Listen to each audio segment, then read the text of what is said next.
knew from my freshman year in high school, I think I want to be a math teacher, and that stuck with me forever. I think I was a good teacher, and I think the kids realized that. It was the Jesuit priest here who used to say, teaching is like giving a homily. So you tell them what you're going to say, you say it, and then you tell them what you told them. The Jesuits were well known as being good teachers, but also demanding, and I think that filtered down to anybody else who worked here. The theme of the school has always been men for others, and in some cases, I think we looked at the students as some of our others, so we were doing the best we could for them.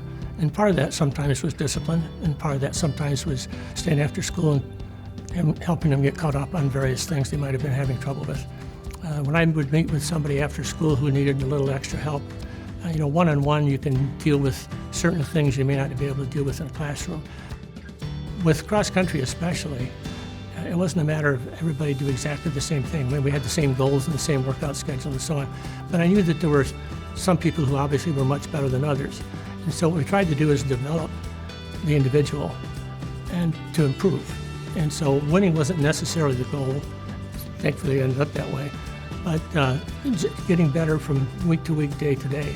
We had quite a bit of success in cross country. In my 7 years, we won the league 4 times and went to the state 3 times. But we ran at Ottawa Park, and there's a little pond there, Walden Pond. We had a tradition in our league that the winning coach got tossed into the pond. So they worked very hard so they could get to the point where they'd win, so they could throw me in the pond. I think that was a bigger deal than actually winning the championship. I was in the pond several years in a row.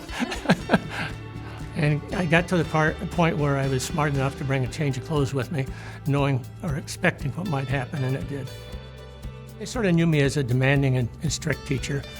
They probably used other terms, but when I talk with alumni in later years, they always look back and say, you were really a good teacher. You really were helpful. So I'm always glad to hear nice things like that.